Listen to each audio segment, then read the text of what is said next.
Hello everyone, আসসালামু আলাইকুম। সবাই কেমন আছেন? আশা করছি সবাই ভালো আছেন। আপনাদের অনুপ্রেরণায় আমি একটি কোর্স চালু করতে যাচ্ছি, যে কোর্সটি সম্পূর্ণ লোকাল এসইও নিয়ে থাকবে। তো এই কোর্সে আমি লোকাল এসইও নিয়ে সম্পূর্ণ এবং স্টেপ বাই স্টেপ প্রত্যেকটি খুঁটিনাটি বিষয় দেখানোর চেষ্টা করব এবং প্রত্যেকটি ভিডিও আপনারা দেখে যাবেন। আশা করছি আপনারা এতে ভালো বেনিফিট হবেন। তবে একটি কথা বলে নিই, ইউটিউবে আমি কখনো আমার ব্যক্তিগত ভয়েস দিয়ে আমি ভিডিও আপলোড করিনি। এই ভিডিওটি আমার প্রথম ইউটিউবে আপলোড হচ্ছে। আশা করছি যদি আমার কথা জড়তা থাকে, আশা করছি এটা আমি সংশোধন করার চেষ্টা করব ইনশাআল্লাহ। তবে এক্ষেত্রে অবশ্যই আপনাদের সাপোর্ট এবং হেল্প অবশ্যই প্রয়োজন। তো আশা করি আপনারা আমার কথা বুঝতে পেরেছেন। তো আসুন আমরা জেনে নিই কোর্স সম্পর্কে। তো এই কোর্সে আমরা যা যা দেখাবো আপনাদেরকে, প্রথমে আমরা এসইও নিয়ে কথা বলবো। এরপরে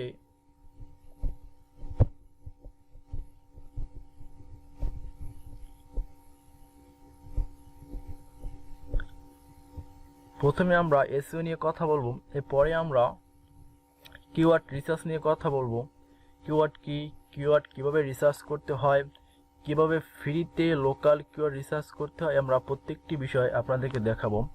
এরপরে থাকবে কিওয়ার্ড প্লেসমেন্ট, অর্থাৎ কিওয়ার্ড রিসার্চ করার পর একটি কিওয়ার্ড কোথায় ইউজ করতে হয়, কোন কোন পয়েন্টগুলোর সাথে সংযোগ রাখতে হয়, যেমন primary keyword, secondary keyword, supporting keyword, এবং এই কিওয়ার্ডগুলি কোথায় আপনাদের প্লেসমেন্ট করতে হবে, এই প্রত্যেকটি বিষয় আপনাদেরকে প্র্যাকটিক্যালি দেখানো হবে।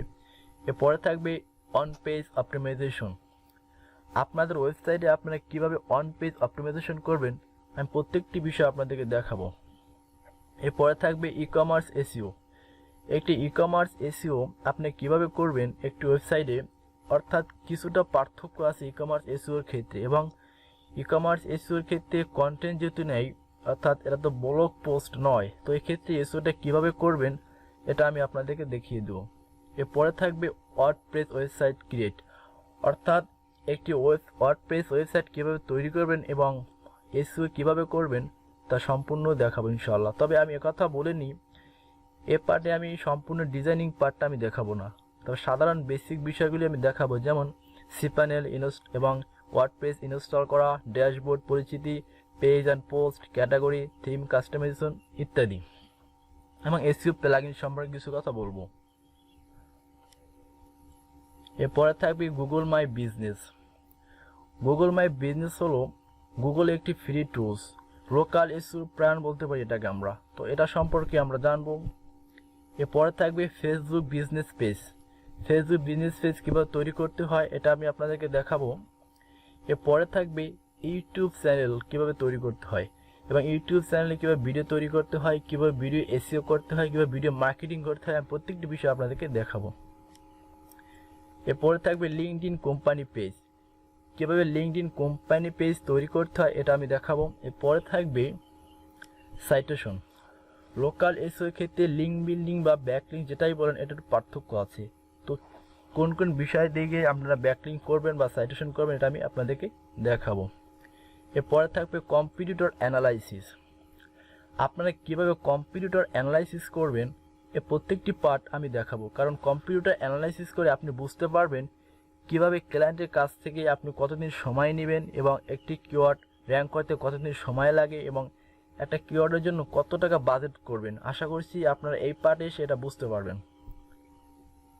এরপরে থাকবে Google search console, Google search console এই স্টেপগুলো আপনাদেরকে দেখাবো, কীভাবে সার্চ কনসোল ভেরিফিকেশন করতে হয়, performance, URL inspection, coverage, side map ইত্যাদি। এরপরে থাকবে গুগল অ্যানালাইটিক্স, গুগল অ্যানালাইটিক্স কীভাবে অ্যাড করবেন এটা আমি আপনাদেরকে দেখাবো, যেমন অ্যাড করা এবং গুগল অ্যানালাইটিক্স ডাটা কনভার্সনস এবং অডিয়েন্স ডেমোগ্রাফিক্স ইত্যাদি আপনাদেরকে। এরপরে থাকবে আর্নিং অপরচুনিটি, বিশেষ করে এটাই হলো গুরুত্বপূর্ণ পার্ট, কারণ কাজ শেখার ক্ষেত্রে শেখা খুবই সহজ যদি বলি, কিন্তু মার্কেট প্লেসে কাজ পাওয়া বা কাজ পাওয়া নিয়ে অনেক দ্বিধাদ্বন্দ্ব বর্তমানে। তো আমি আপনাদের সাথে শেয়ার করব কীভাবে সহজেই কাজ পাবেন, যেমন freelancer marketplace like Fiverr, Upwork, People Per Hour ইত্যাদি, এবং লোকাল মার্কেট প্লেস যেমন বাংলাদেশের ক্ষেত্রে, এবং ডিরেক্ট ক্লায়েন্ট। তো কীভাবে একজন ডিরেক্ট ক্লায়েন্ট আপনি নেবেন, এ প্রত্যেকটি আমি আপনাদেরকে বিষয় নিয়ে কথা বলবো। তো আশা করছি আমাদের কোড আউটলাইন্স নিয়ে আপনাদের কোনো কোশ্চেন থাকবে, যদি থাকে অবশ্যই কমেন্ট বক্সেও জানাবেন। তো আসুন আমরা এখন জানি এসইও কাকে বলে। প্রথম কথা, এসইও কাকে বলে? এসইও হলো সার্চ ইঞ্জিন অপটিমাইজেশন, অর্থাৎ গুগলে প্রথম পেজে আনার জন্য যে কাজগুলি করতে হয়, যে প্রসিডিউরগুলো অবলম্বন করতে হয়, সাধারণ ভাষায় এগুলোকে আমরা এসইও বলে থাকি। তো এসইও কত প্রকার?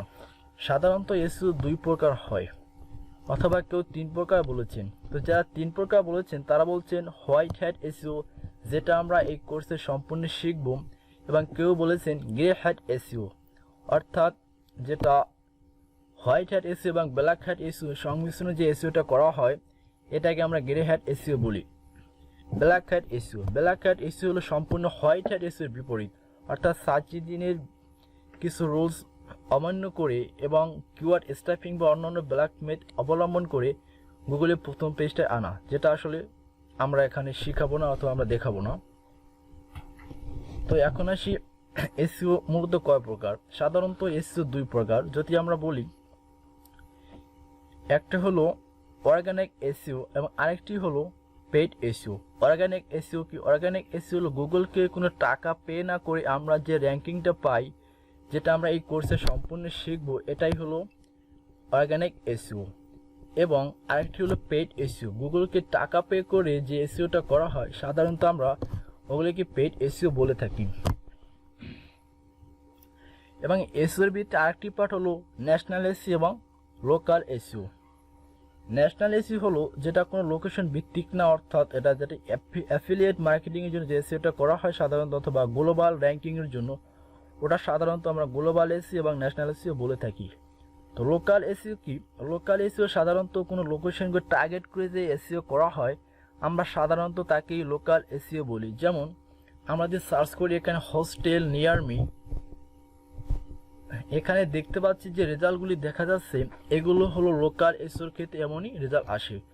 এবং যদি আমি সার্চ করি এখানে বেস্ট ল্যাপটপ 2020, তো এখানে আমরা দেখতে পাচ্ছি এখানে যে এসইওটা করা হয়েছে এটা সাধারণত ন্যাশনাল এসইও করা হয়েছে। এবং এই দুইটির মধ্যে যে পার্থক্যগুলো আমরা দেখতে পাই, তো অবশ্যই আপনারা দেখতে পাচ্ছেন। এরপরে আসি আমরা লোকাল এসইও আমরা কেন শিখব। লোকাল এসইও শেখার রিজনটা হলো, লোকাল এসইও নিয়ে বর্তমানে অনেক কাজ আছে। যারা আপনারা বর্তমানে মার্কেট প্লেসে কাজ করছেন, অবশ্যই আপনারা জানেন লোকাল এসইওর হিউজ কাজ, যেমন ফাইবার, আপওয়ার্ক এবং ডিরেক্ট ক্লায়েন্টের ক্ষেত্রে লোকাল এসইওর অনেক কাজ রয়েছে। আশা করছি আপনারা কোর্স শেষে অবশ্যই এগুলো বুঝতে পারেন এবং আপনাদের একটা গাইডলাইন দেওয়া হবে।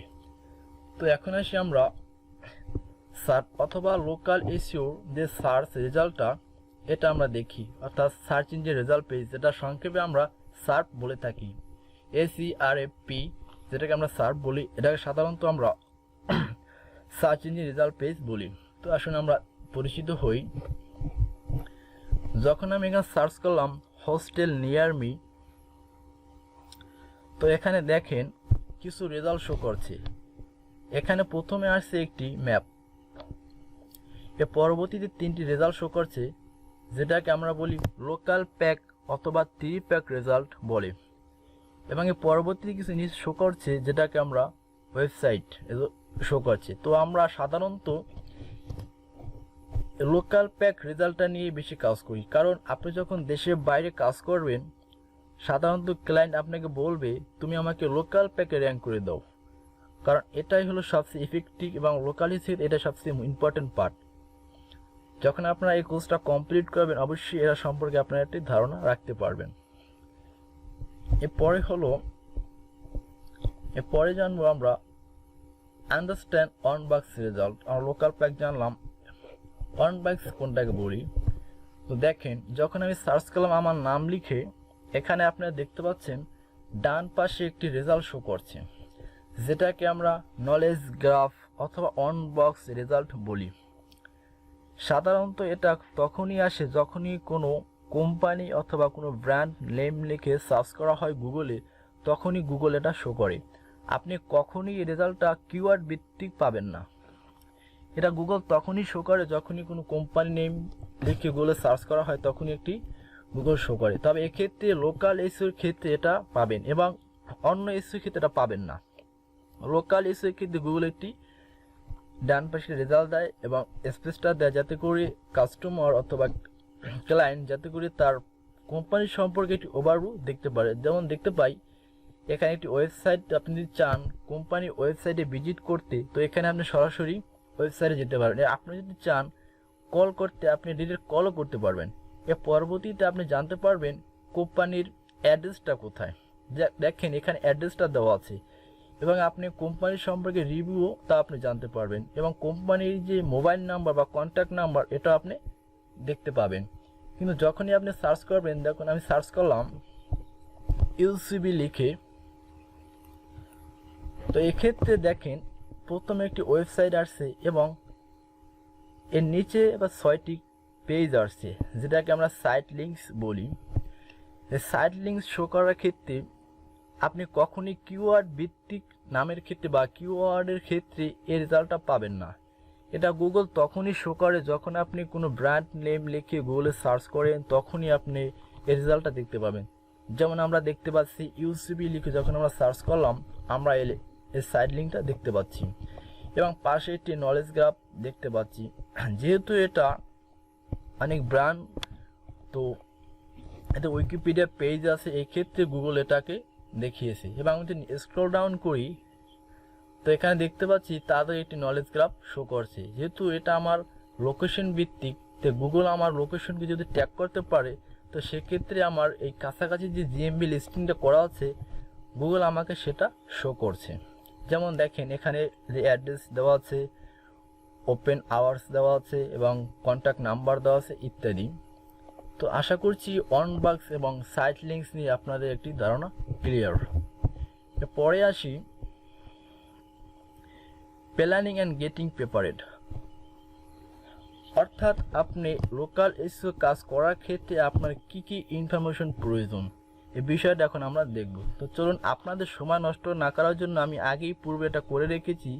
তো দেখেন এখানে প্রথমেই যখন আপনি কোনো ক্লায়েন্টে কাজ করবেন, তো প্রথমেই আপনি তার বিজনেস নামটা জিজ্ঞেস করবেন। যেমন এখানে দেখতে পাচ্ছি প্রথমেই দেখা আছে বিজনেস নেম, অর্থাৎ ক্লায়েন্টের বিজনেসের নামটা কি, স্পেসিফিকলি আপনি এই নামটা জিজ্ঞেস করবেন এবং পরবর্তীতে আপনি তার অ্যাড্রেসটা নেবেন। যেমন আমরা দেখতে পাচ্ছি এখানে বিজনেস অ্যাড্রেস। এই বিজনেস অ্যাড্রেসটা কীভাবে কালেক্ট করবেন, এখানে দেখেন প্রথমে রোড, হাউস অথবা ফ্লোর এবং এরিয়া নেম। আপনি এক্ষেত্রে রোড, হাউস অথবা ফ্লোর নামটা নেবেন এবং এরিয়া নামটা নেবেন এবং পাশাপাশি সিটি নেম নেবেন এবং পোস্টাল কোড এবং কান্ট্রি কোড, এগুলো অবশ্যই আপনার লাগবে। এবার এই পরবর্তীতে ইনফরমেশন লাগবে সেটা হলো ফোন নাম্বার।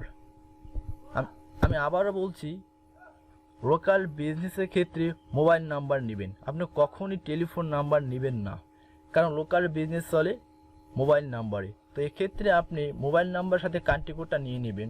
আমি এখানে বাংলাদেশের কান্ট্রি কোড অ্যাড করেছি, আপনারা আপনাদের ক্লায়েন্টের কাজ করার ক্ষেত্রে যে কান্ট্রি কোড আপনারা সেটা কালেক্ট করে সেটা অ্যাড করে প্রথমে নেবেন। এরপরে থাকবে ক্যাটাগরি। ক্যাটাগরির ইম্পর্টেন্ট পার্ট, কারণ লোকাল বিজনেস ক্ষেত্রে ক্যাটাগরি আপনি ভুল সিলেক্ট করেন, তো এক্ষেত্রে র্যাঙ্ক পাওয়াটা ডিফিকাল্ট। তো আশা করছি ক্যাটাগরি আপনারা কীভাবে সিলেক্ট করবেন এটা আমি পরবর্তীতে বলে দেবো। তো আপনারা ক্লায়েন্টের কাছ থেকে ক্যাটাগরি জেনে নেবেন। এরপরে যেটা নেবেন সেটা হলো বিজনেস আওয়ার। আপনি তাকে জিজ্ঞেস করবেন যে বিজনেসটা কখন ওপেন হয় এবং কখন খোলা হয়, এগুলো আপনি ডিটেলস জেনে নেবেন। এবং এর পরবর্তীতে আপনি নিয়ে নেবেন তাদের লগোটা। তো লগোটার ক্ষেত্রে আপনি 800 বাই 800 পিক্সেল নেবেন। এক্ষেত্রে আপনি তার কাছে ব্যাকগ্রাউন্ড রিমুভ অর্থাৎ ট্রান্সপারেন্সি যে লগোটা থাকে আপনি ওই লগোটা নেবেন। এরপরে থাকবে বিজনেস ফটো।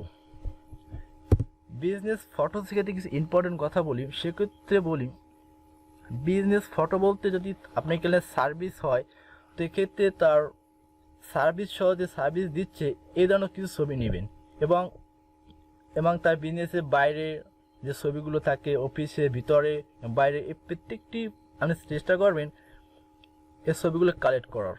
অর্থাৎ বিজনেসের তার কোম্পানি অর্থাৎ তার অফিস ভিতরের ছবিগুলো এবং অফিসের বাইরে যে লোকেশন রোডের যে ছবি থাকে, যেমন আপনার পূর্বে যে লোকেশনটা দিয়েছেন এই লোকেশনে ঠিক রেখে যে ছবিগুলো তোলা যায় এগুলো আপনারা নেবেন।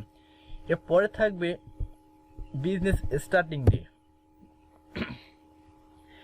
আপনি তাকে জিজ্ঞেস করবেন আপনার বিজনেসটা কখন শুরু হয়েছে। যদি তিনি বলতে পারেন তো অবশ্যই ভালো, এই ডেটটা নিয়ে নেবেন, এটা পরবর্তীতে কাজে লাগবে। এরপরে যেটা লাগবে বিজনেস ডেসক্রিপশন। এক্ষেত্রে বলি বিজনেস ডেসক্রিপশন আপনার স্বাভাবিকভাবে শর্ট, যেমন 250 ক্যারেক্টার নেবেন অথবা 255 ক্যারেক্টার নেবেন, এটা পারফেক্ট।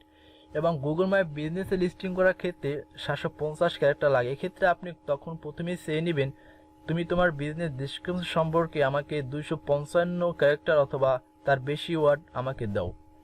এরপরে যেটা নেবেন সেটা হলো বিজনেস সার্ভিস এরিয়া। এটা খুবই ইম্পর্টেন্ট, কারণ হলো লোকাল বিজনেসের ক্ষেত্রে এই টার্গেটেড লোকেশনটা ইম্পর্টেন্ট। আপনি কতটুকু দূরে সার্ভিসটা দিতে পারবেন এটা ইম্পর্টেন্ট। এটার ক্ষেত্রে আপনার র্যাঙ্কিং সিগন্যালও এবং খুব কার্যকরী, কারণ আপনি বিজনেস কতটা দূরে এবং কতটা নিকটবর্তী আপনি সার্ভিস দেন এটা গুগলকে বোঝানো ইজি হয়। যার কারণে আপনি তাকে জিজ্ঞেস করবেন তোমার সার্ভিস এরিয়ার নামগুলো আমাকে দাও, কারণ আপনি কখনোই বুঝবেন না দেশের বাইরে হতে পারে আপনাকে একটা নাম বলে দিল, কিন্তু এই নামের সিটির নাম বলে দিল, সিটির নামের পাশে যেগুলি আছে সাব সিটি যেটা বলি আমরা ইউনিয়ন অথবা এ ধরনের কিছু, তো এগুলো আপনার তাকে জিজ্ঞেস করে নেবেন যাতে করে আপনি এগুলো ইমপ্লিমেন্ট করতে পারেন আপনার লিস্টিংয়ের ক্ষেত্রে। এরপরে যদি বলি সোশ্যাল প্রেজেন্ট, যেমন সোশ্যাল প্রেজেন্টের ক্ষেত্রে একটা বিজনেসের জিএমবি করা থাকে, যদি না করা থাকে তো ভালো, আপনি নিজে করে দিবেন। এরপর থাকবে বিজনেস পেজ, যদি না থাকে আপনি করে দিবেন। এরপরে থাকবে ইউটিউব চ্যানেল, যদি থাকে তো ভালো, না থাকলে আপনি করে দিবেন। এরপরে থাকবে লিঙ্কডইন পেজ, যদি লিঙ্কডইন পেজ না থাকে আপনি অবশ্যই করে দিবেন। এরপরে আসি ন্যাপ। ন্যাপটা কি? লোকাল বিজনেস সলি ন্যাপে যদি আমরা দেখি এখানে